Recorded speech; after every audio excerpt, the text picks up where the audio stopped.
I love it. Actually, I'm. Good evening, everybody. Hello. It is Thursday. It is Thursdays with Thomas. In fact, with my guests from the musical world, you can hear in the background the beautiful bells of the church that I'm actually parked in front of. I realize that the subtitle of this series is actually "Where in the Hell is Tom Today?" Last week, I was at 3,000 meters on Teichalm in Lower Styria, or actually South Styria. This is going to be a lot of bells for a couple of minutes, and then we're going to get started. But as you can see, our commitment is to be live, IDAGIO live, the place where classical music happens, regardless if it's in a car, or it's in the forest, or it's in my office. It doesn't matter. Or it's with my wonderful guest this evening, Carrie-Ann Matheson. Welcome. Hi. Hi, Tom.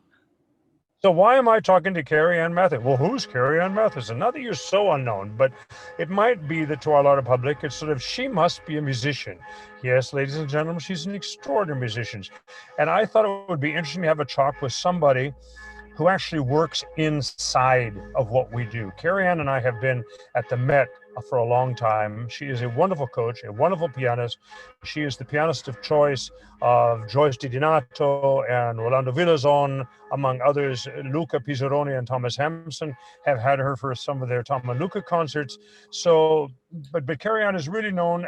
Well, you're known for that, but you're also one of the go-to musicians that helps a conductor do what they do in the world of opera. We're going to talk about that in some detail as soon as the bells of this wonderful church settle down. It's a very beautiful church. I am in Vienna today, and I am running errands and visiting people, and I happen to be sitting in front of this wonderful church, having gotten caught a little bit. My plan A disappeared, so I'm now in the car. What can I say? Where are you, Carrie-Ann? I'm in Zurich You're in Zurich. You've been working at the Zurich Opera for the last couple of years, right? for the last 6 years, up until Six. the end of July. Yeah. Wow. I I, know, time flies. you came from New York, right? Yeah. But you are originally Canadian. I am from Prince Edward Island, Canada, small little island in the Prince east. Edward Island. I love it. And who was Prince Edward? Which one was he? Don't ask me these kinds of questions. I'm a pianist. But it wasn't Edward the Seventh. That would be the island must have been from a really ancient Edward. This is literally where I'm sorry that my husband is on a plane on the way to Canada because he would know that answer right away. And shame on me for not knowing it. Well, Gotta there you are. prepare me for these questions, Tom. I love catching around a little bit. The fun thing about you is that I said, but you're originally from Canada. You're still from Canada. You are Canadian. I am Canadian. And how often do you get back? What did you? Well, so you grew up on this island. What did tell me something about, or tell us something about your getting into the world of music. How did that work?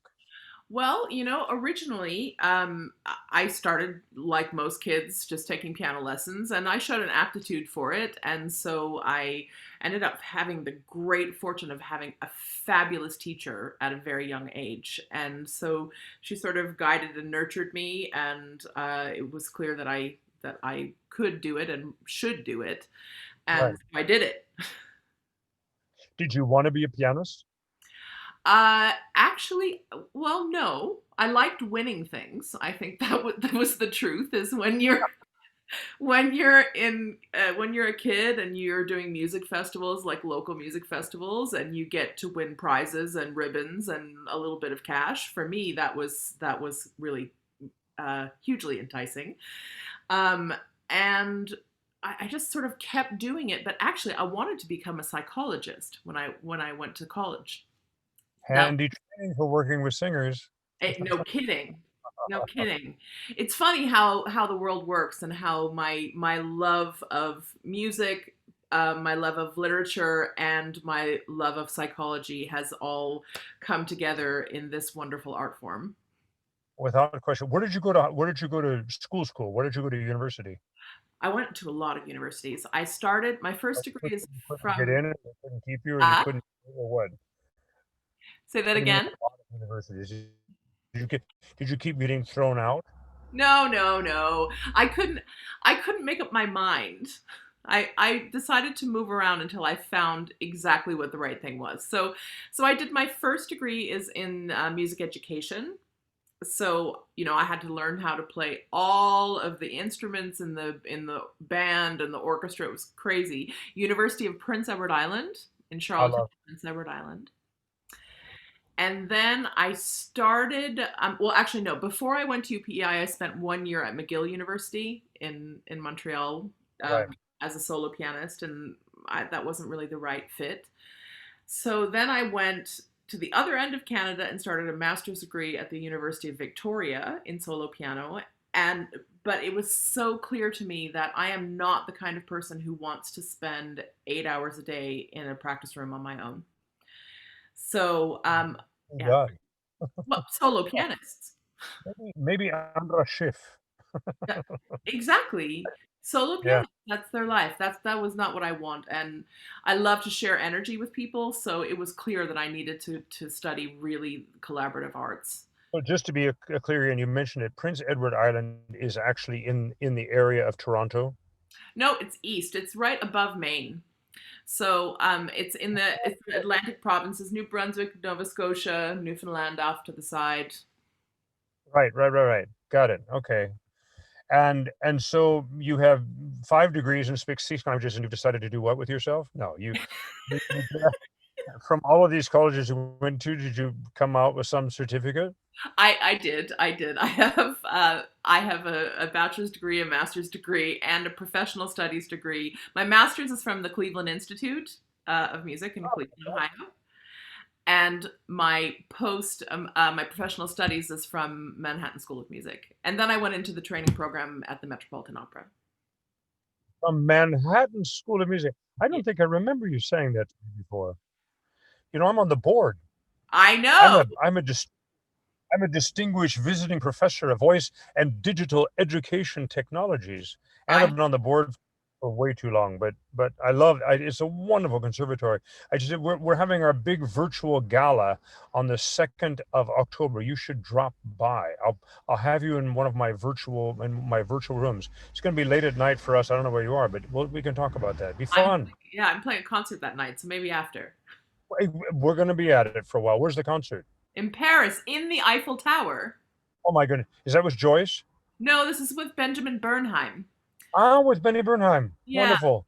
He's a yeah. wonderful. Benjamin Bernheim is really the future. A lot of the future of what opera is going to happen. This kid, I was still singing a lot in Zurich, and he would show up and sort of walk on parts, and we were doing I Mazzanieri, and he had this hopelessly small but very important role, and we giggled a lot during the production, that's for sure. But I mean, when he opened his mouth and sang, we all us old folks just kind of looked at each other. Mm-hmm, mm-hmm. That's how that goes.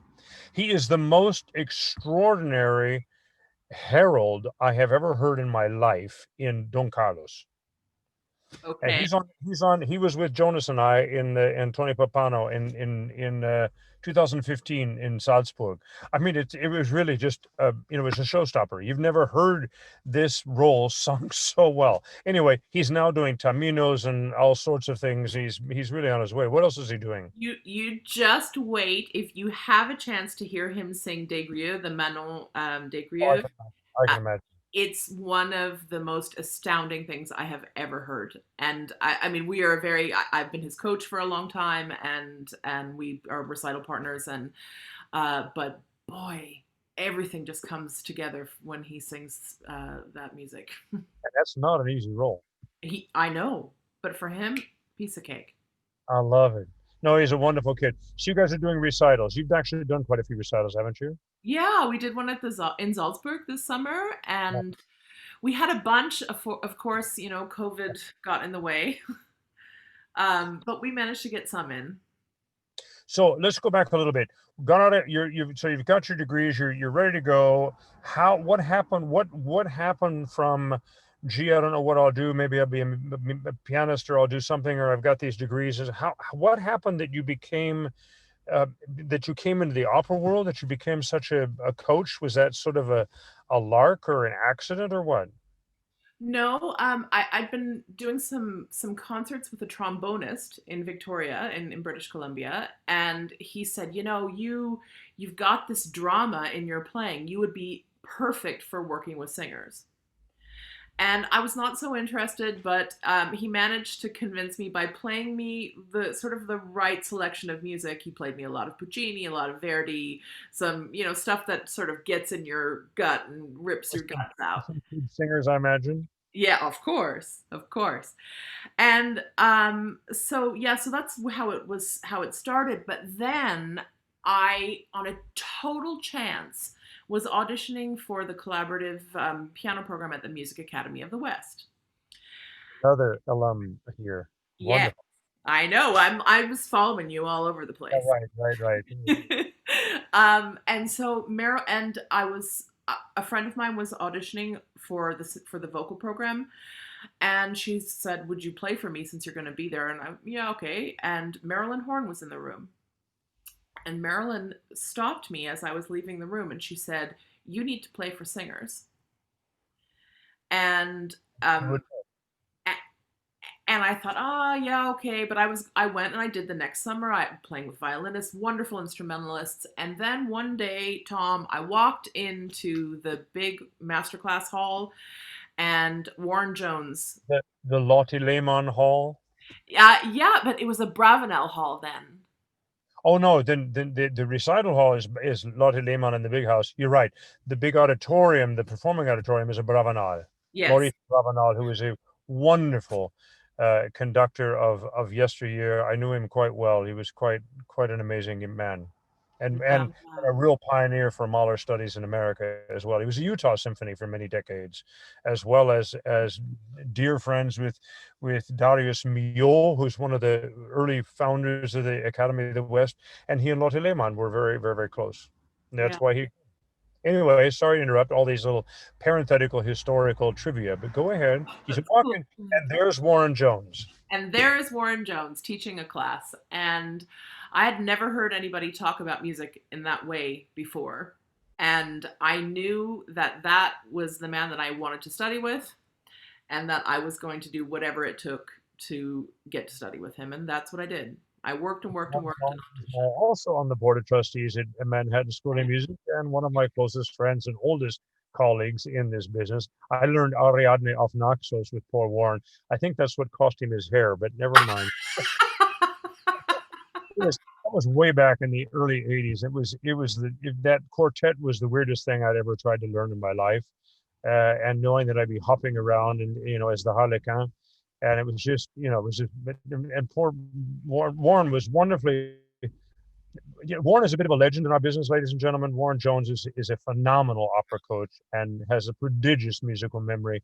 He's a wonderful collaborative pianist as well, which I've enjoyed as much.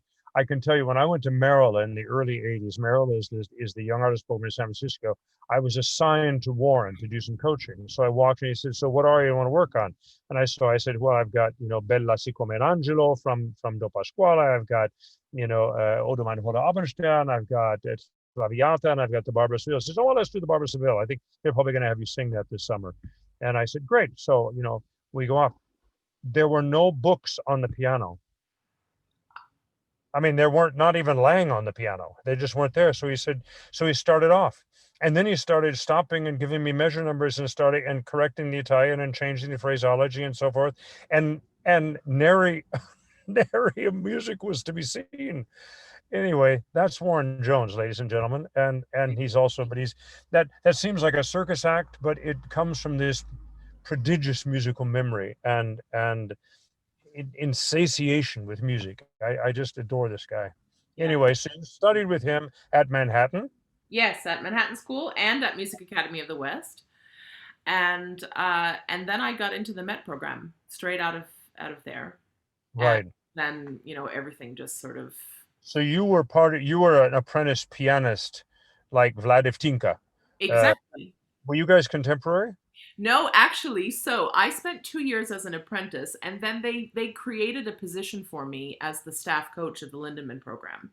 All right, When I left that job, Vlad took over the job. I love it.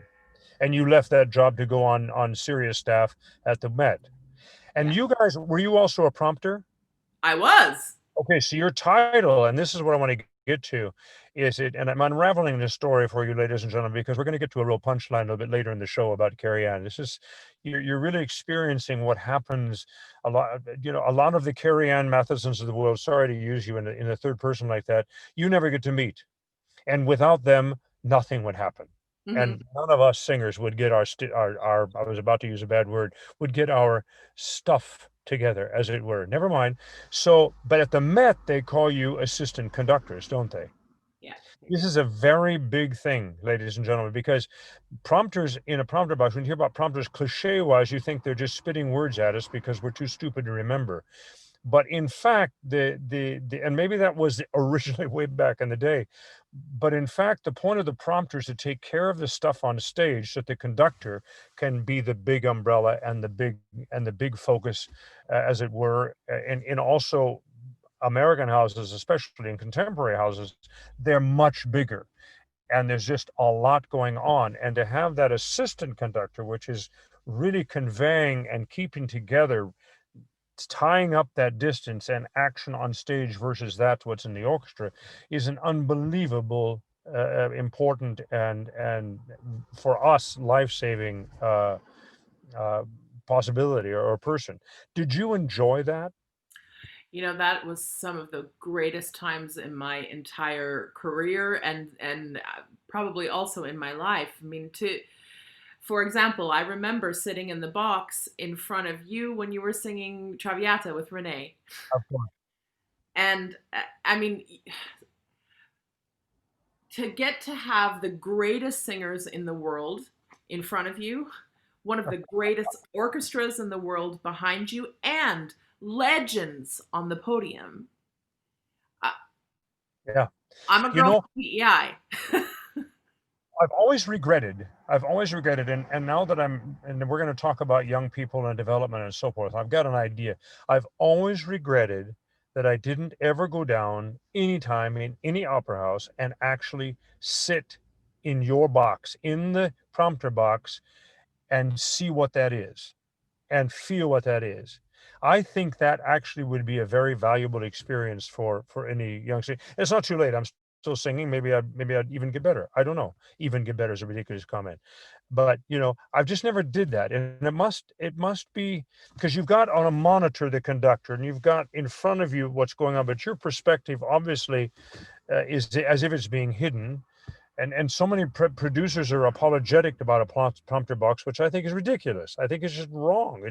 It's no more than being than seeing the brass at the end of the orchestra pit. I mean, it's Yeah. what we do. It'd be like having the cembalo played under where you can't see it because I mean it doesn't make any sense. I don't know why people are hysteric about that.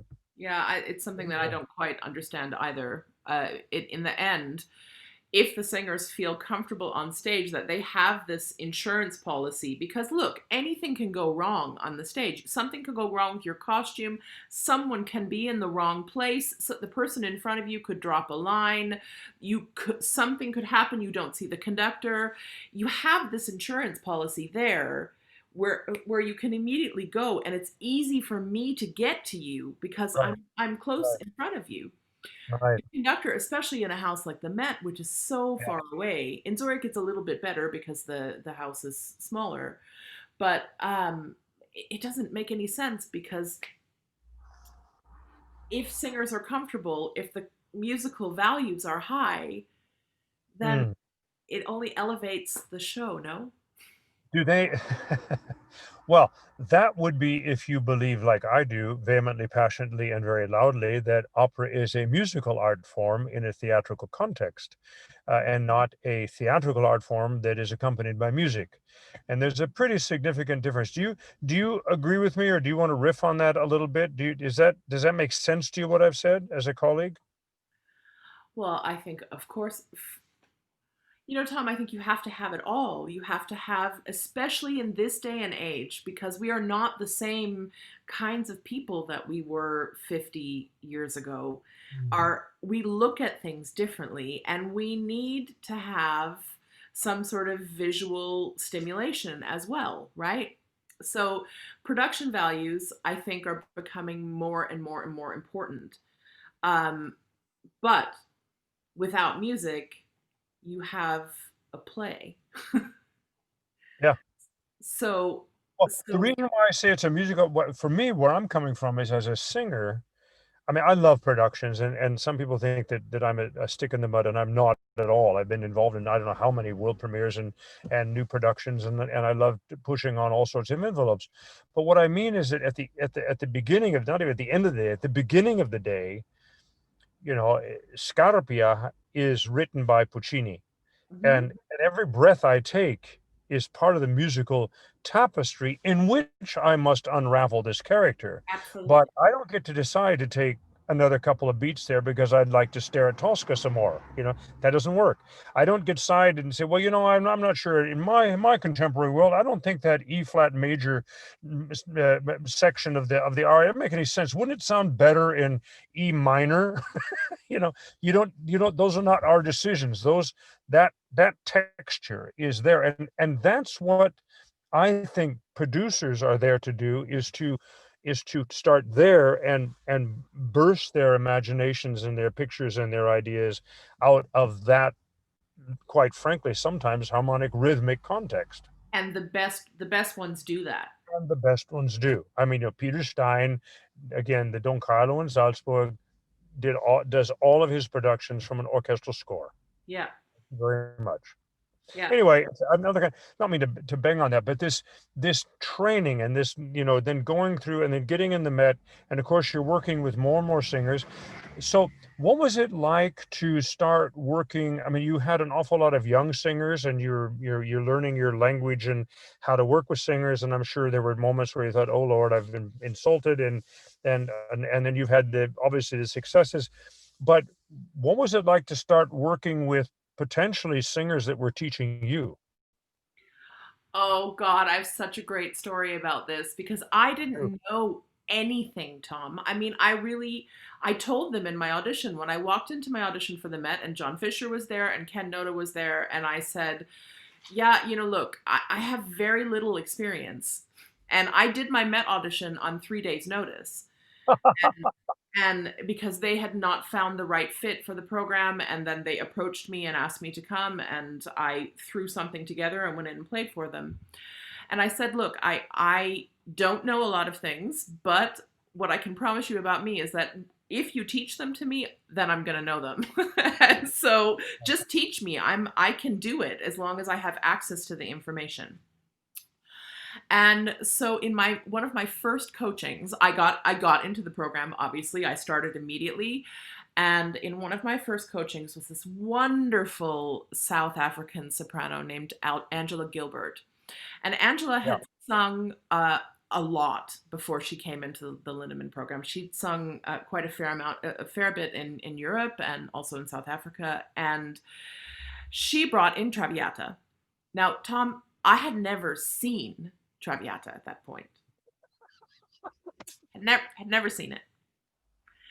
And so I was like, okay, maybe. But she also had the Morgana's aria from Alcina. And I thought, okay, well, at least I've heard that one before, so maybe we can do that. And I was so inexperienced and so not savvy with how to work with singers yet that she was doing a cadenza or something, and I said, I don't know, maybe you might want to change the way that you do that because it kind of makes you sound like a monkey. Oh dear Lord in heaven. Oh no, you didn't actually say that. I actually said that, Yeah. and First of all, then that can't fit into your psychology training. Never mind. Go ahead. Tell the story. no, I told you I was an idiot. I mean, that was just a ridiculous thing to say. Yeah. Then she came back and she was like, okay, uh, I'll She teach you didn't something. laugh. Didn't laugh. No, no, no, no, no, no. Uh, Mhm. and so then she pulled something out in the middle of the Act Two duet in Traviata, knowing that I would have to read it, and that I didn't speak any Italian at that point. All I knew is that you couldn't roll an R between two vowels. Like that should be flipped. I mean, I didn't know anything. God rest Nico Castell. Exactly. And so she basically put me through my paces by, being like, you don't know a lot of things. And Right. it was true. And so both of us individually went up to the office and said, I don't want to work with that girl anymore. She with me and I'll me find out. with her. But then through song repertoire, she heard me play some song repertoire with some of our colleagues. And I heard her sing some song repertoire with some of her colleagues, and we thought, come on, we actually are incredibly well matched musicians. And I did some of my most favorite recitals with Angela after that. Well, that's a nice story. Yeah. But also, and it is wonderful, and that is all part of the maturation. What I've always loved about you, if I may, and I don't remember at what stage of this story we actually met for the first time, but either what you developed or what was instantly recognizable to me was you wanted to work with a singer to say, what are you after? What are you looking for to say? What is this? What is, I'm not quite buying this phraseology. So tell me what's behind it. And Absolutely. I think it would maybe work better this way, or have you tried it this way? Or are you just so incompetent that you can't do it any other way? No, you never said that. I never But said that. I learned my but, lesson the first time. no, I was obviously I'm a little bit farther down the path, but even working with, but I was actually thinking, did you do classes with Renato Scotto? Tons. I spent, I so mean, here's the hello. cool thing, that because I was an apprentice for 2 years and then they put me on the staff, it meant that I was sort of like in a crock pot. Right. I could like grow and mature without having to have ultimate responsibility. I got to spend so many hours sitting next to Renato Scotto, Fantastic. sitting next to Benita Valente, Oh, sitting next to Tom Allen, wow. and just Ken Noda, James Levine. I mean, tons and tons and tons of information. There when Jimmy was very busy, right? You did an awful lot of work with Jimmy. Yeah. And I know that he just loved your playing. He just loved you. Yeah, he was very kind to me. Yeah, no, he was, well, yeah, okay. And that's because he loved your playing. He could also have never I was never, some of these stories flying around about Jimmy, and I don't want to spend much time on that or get tangled up in the weeds. I never saw him be intentionally cruel to anybody. But these great musicians, you could tell when that wavelength wasn't going to work. That artist wasn't going to go on, and that was their moment, and that's fine. But it was never vicious. It was demanding. But what I did always notice that his coaching staff were you guys were trimmed and trained in the sales of James Levine. Yeah. And that's a very good thing. That was incredibly important to us as singers when Jimmy wasn't there. But Yeah. we were all working on a production that he was then going to come back in or have a rehearsal.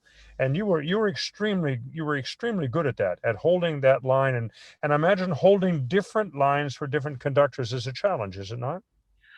It's a fun challenge. Yeah. Yeah, it's a really fun challenge.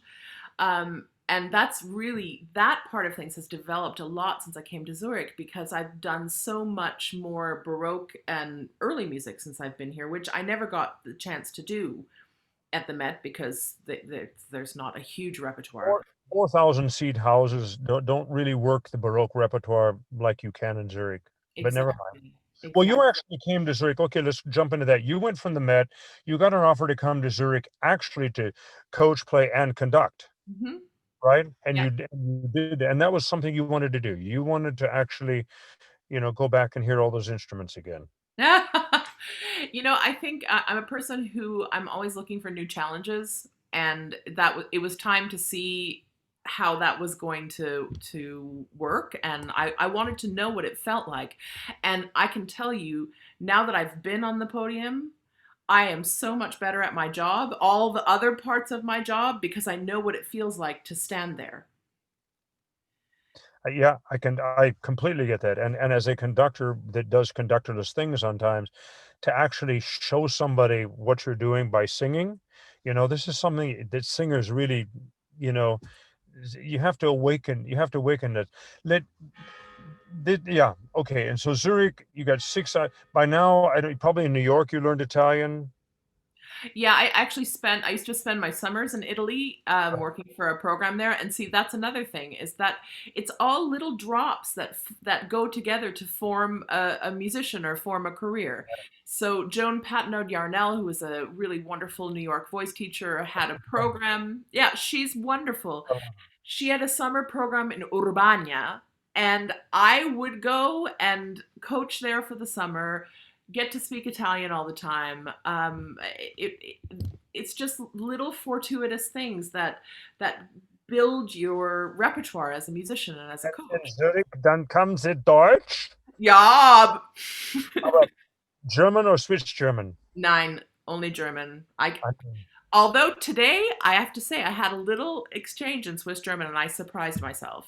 So Well, I have fun talking in the accent, but I wouldn't profess, and I can get around it, but I can't profess to speak Süddeutsch. I speak German, but it's a language unto itself. it's not easy.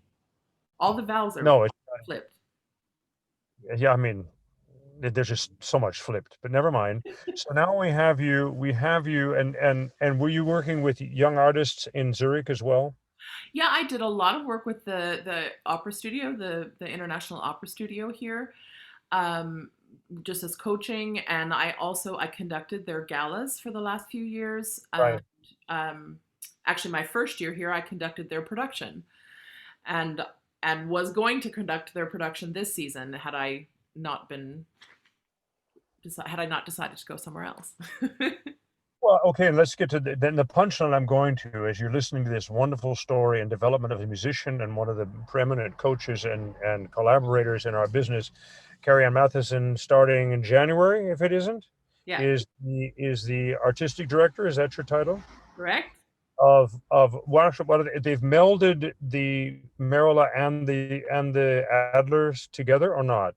Well, it's the San Francisco Opera Center and Right, the Maryla Opera Program. And so it all sort of fits together under the hood of San Francisco Opera, but right. they're two separate companies.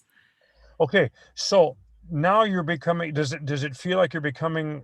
I have two parts of this question because I really think it's just fascinating to me in your development, and you're so articulate about and remembering the days you didn't know, and then as you've gone and so forth, you're now starting to look back, and you're starting to obviously identify things that young singers should know and how they should work and so forth and disciplines.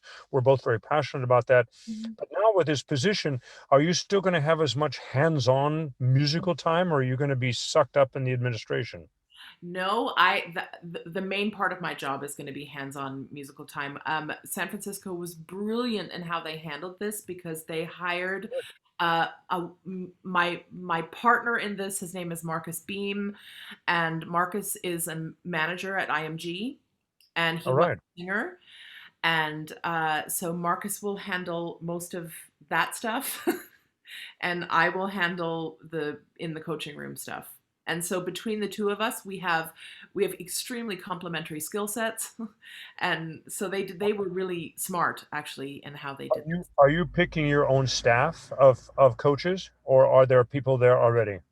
Well, for Marilla in the 21 season, what happened because of coronavirus, everything got put off until next summer. So it will stay largely the same, I suspect. I think we have to go in and see how it's working. The program has been it's such a highly respected program, and I mean, run we have to do a chapeau here to Sherry Greenewald, who absolutely has been past director for what, 20 years? something like that. And it's just one of the best young artist programs in the world, bar none, full stop. Yeah. And now that you say that, Maryla has remained a summer program, and the San Francisco Opera Center accompanies the opera during the season. Is that how I should look at it? And Yeah. inside of the San Francisco Opera, there are so-called special hired young artists that are the Adler Fellows. Is that how it breaks Yeah. down? So, so in the Marilla program in the summer, there are about around 30 ish young artists that stay for the summer for 3 months. And from that, we choose 10 singers and two pianists, I think, to train for anywhere between 1 to 3 years. And so I guess, you have a super intensive summer program like Music Academy of the West, or so that, which is where I got my start. So I think I'm really excited to be able to help in young singers in that the way I was helped by Music Academy. And then, a more sort of through line long term training is if you get selected to be an Adler Fellow. And then you get to the collaboration with the house, and the connection with San Francisco Opera is very important on both sides. The administration in San Francisco, I have to say, that was what sealed it for me for wanting to go there, is the people that are running that house. Yeah. And especially now, when the whole world is just, Yeah. yesterday with this news from the Met is just. Yeah, that's pretty heartbreaking. And we're talking about an official announcement from Peter Gelb that the Met will not open this season, period, full stop, which is a bit alarming. Yeah. But the arts in America, well, quite frankly, this COVID disease across the world, I think one of the very wounded people that are wounded entities that will be lying on the street when this is all done that we're going to have to resuscitate are the arts, period, full stop, across the world. It's going to be a long time before people have, and certainly politicians have, any rational conversation about those things that human beings need when they come up with the idea that maybe a liberal arts education or the arts in general as a refuge for their souls and minds is actually incredibly important, like eating and having a good job. But forgive me my rant, I just get a little bit preoccupied, I get a bit concerned sometimes that this kind of that what was already happening in the entertainment world, that classical music was becoming the high end of the entertainment industry, that this pandemic has shoved it even farther in that direction as an elective, as something, oh well, yeah, gee, wish I had time, or I felt secure to go sit with some people and listen to a symphony, as if that's what it's all about. I'm very concerned that we're going to get a wrong that we're putting ourselves in the wrong box with this. Have you had conversations with? Is that it? Have you conversation with your colleagues, or is that part of your mission, or the San Francisco's mission to make sure that the outreach is bigger, stronger, greater, the young artist program, so forth? Tom, I think we have a tremendous opportunity here, as people who are, as you are and as I am, are passionate about training, because what we need is we need to train empowered, impactful arts leaders. Wonderful. We, My new motto is empower, enable, and embrace. there you go. That's my total focus on my younger colleagues, which I don't see them as students. I see them as younger colleagues starting on a path that you and I both remember very well. All right, let's cut to the chase here. You're now designing. You're now responsible for trimming, pounding, coaching, whatever else.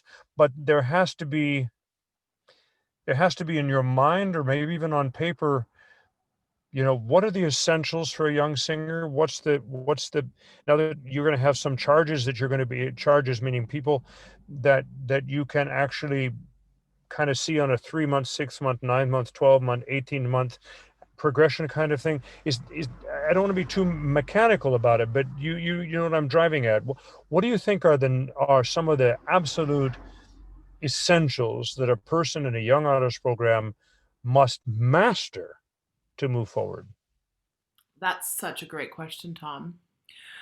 Um, First and foremost, the first thing that comes into my mind is, look, when we're in school, or when I was in school, I was taught what to think, what I needed to remember, um, for however long, whether it was the test or whether it was a long-term thing that I had to remember. But I was not really taught how to think. Hmm. And that's what I think is really important, is that from the very beginning, singers, you're often like, you become like sticker books that people come and they like stick their opinions on you, and they tell you you need to do this and this and this and this and this. A And wonderful narrative. right? And if you don't have If a singer doesn't have a strong enough sense of why they want to be a singer, why they want to be an artist, why it's important for them to learn this role, why it's important for them to speak Italian in the right way, why, or, okay, how do I think about this phrase? How do I think about all of the things? How do I think about my financial life? How do I think about my mental wellness? How do I think about my physical wellness? How do I think about designing my career trajectory, which in now that we have management agencies folding all over the place, the onus is going to fall even more on the individual artist. So I have this dream, I have a dream of people leaving our program feeling like they've got their feet solidly under them. Not, of course, we will train them musically at the highest standard in the way that the San Francisco Opera has always done that. Right. With industry leaders, we're going to bring in great people to teach. We're going to bring in, I mean, I will be working with them. Notes, rhythms, text, non-negotiable things. We're going to work on their languages. We're going to work on their acting, all of these things that need to happen. But to also build the other side so that people can be resilient. What happens when you're away from your family for 3 months and you're in the middle Right. of somewhere? How do you deal with that? How can we Right. build people so that they're strong enough and determined enough, they know why, so that they don't flounder? Do you remember, Tom, Chuck Taylor? Yeah, I Chuck do. Chuck is the one who inspired this whole dream for me a long time ago. Charles Edwin Taylor was his name. He was a fantastically talented young Verdi baritone. And he came into the Lindemann program at the Met, and he didn't have any background in music. I mean, he was driving a tractor before, and we What thought we were doing the right. what a chop. Ah, yeah, we thought we were doing the right thing by spoon feeding him his notes. And I worked with him every day. Every note that he sang, I had helped him learn it. And you know what happened? He got all, of course, his voice was amazing, and he got tons of great engagements. But after he left our bubble, he didn't have any skills. He hadn't developed any skills because we just handed him things. Right. He knew that you had taught him. Exactly. But when something new came, it was, where's Carrie-Ann? Yeah. Or what do I do when I'm away from my family? He didn't cope. And I remember one day his wife called me and she said, Chuck just canceled all of his contracts. And he just decided he couldn't do it anymore and he wasn't going to do it anymore. And so Oh, he quit. And unfortunately, he passed away. He had cancer. He passed away a few years ago. But that was where the dream, the seed started for me, that in handing people things too much, you actually disempower them. good for you. I'm really glad you said that. Because I mean, because I am obviously, I agree with you completely. I mean, we're cut from the same swath. I think where you were going with some of these personal disciplines, and for me, the word discipline, I've always tried to explain it to people. Discipline is simply the ordering of the random. And Mm, this business, there's no room for random in your thoughts or in your action or your plan, and time management. absolutely. And I think time management as a personal skill gets underestimated in musicians in general. Um, your story with Chuck reminds me, or not reminds me, but it brings me to a question. That is that, I mean, I think a lot of people are somewhat, they think they live in, when they look at a singer on stage, there's a kind of mysticism, where did that come from? And isn't it amazing that they do that? And well, gee, if they're singing in another language, do they actually know what they're singing? Or, how do they learn those notes? Or how do they remember all that stuff? The story you just told is a little bit of, pulling the curtain back on the Wizard of Oz, because if somebody actually has a voice, the musical training is secondary. But we also have people who are wonderful musicians and want to sing that don't have the chop. Yes. Talk to me about that. Well, look, yeah, that, yeah. I don't, I don't, I don't. I'm a little bit stuck with where to go with that, but there will always be people who are not interested in uncovering the meaning of things. That for them to have a nice voice and to stand up there and sing pretty, make pretty sounds, or, actually, I'm going to take back what I just said. So cancel that. Yeah, Um, gladly. everybody has something that they do best. And so, if we look at it from that lens, that the person who might have a fantastic voice but not a whole lot of musical knowledge, it's it will become my job to really work on nurturing that other side because they've already got this side.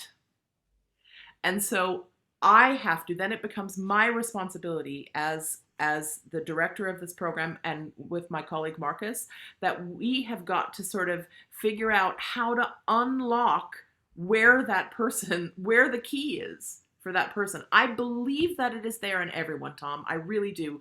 Maybe in 5 years I won't believe it anymore, but I sure hope not. Oh, I think it's wonderful. I want to go a step further, because I think that, I accelerated through my musical studies. They were all sort of parenthetical, as it were, and took first year theory in the summer, and sort of got myself by because I had played piano a little bit, all that kind of stuff. My point is that when these young kids show up and they've got this musicality, by the way, it's not just a voice. You can have a lovely voice, but if you're not, we're talking about kids, we're talking about people that are deeply musical. Not everybody, there's some very, very, very famous people that never really learned properly how to read music, or even, and some composers never properly learned how to write music. Mhm. And they're very open about that. And so we're talking about a gradation here of how we can help young people. My question is, I've never seen in a young artist program kids that come in, and excuse me phrase kids, but young people that come in that have the voice and are musical, that they actually get sent immediately, as well as learning better Italian and languages and whatever else, that they actually have a rudimentary musical, here's what music is and how it's structured, how scales work, here how chords work, and even ear training inside of that. I've never heard of that sort of thing. It's always been, well, I hope they get better as they learn more music. Yeah. That has to back up, I think, a little bit because that sort of training has to happen in college, right? Well, precisely. Yeah. But I And I can tell you, I think more young people that are going, any young person that goes through some sort of scholastic program that comes to you is going to have some chops. They're going to have some musical ability. It's a little bit off. The Chuck Taylors of the world are a little bit of an anomaly, but they show up. They do show up. yeah. I was not the best theory student in college. I'm going to say that straight out. I mean, really not. And it astounds me because my husband is a singer. And when I'm practicing here, and if I play something that doesn't sound right, I can hear him yelling from the other room, yeah, that's a wrong note in that chord. This is, and he can tell me the spelling of the chord. Serious? Yes, I'm totally Oh, I've serious. only met him once and I liked him, and now I all of a sudden hate him. Oh, I But love that. you know why? Because he was an organist before he was a singer. And Ah, so, yeah, organist ears are amazing. I yeah, love these guys. I wish I had that kind of ear, you yeah. know? And he can sit down and and improvise on the piano in a way that I would never Oh, dream of being able to do. But I guess so. what I love about you is you think through stuff. I love the notes you've been sending me. We've been having little SMSs and saying, "Are you sure? Does this chord really broken? Does that note stay? Don't we play it again?" I mean, but I You're mean my that's Mahler guy. You are my Mahler guy forever. we are, because it seems like nitty picky stuff, but in fact, it's all in the.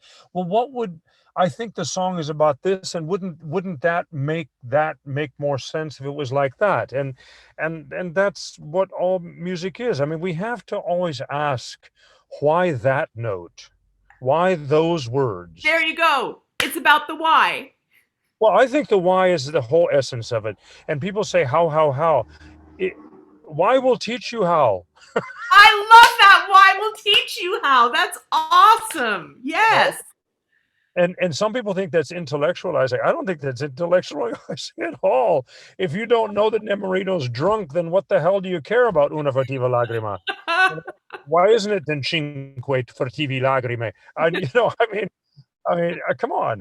It's you, however you want to break it down. But yeah, the why always teaches the how, Yeah. in my opinion. Fab. I love that.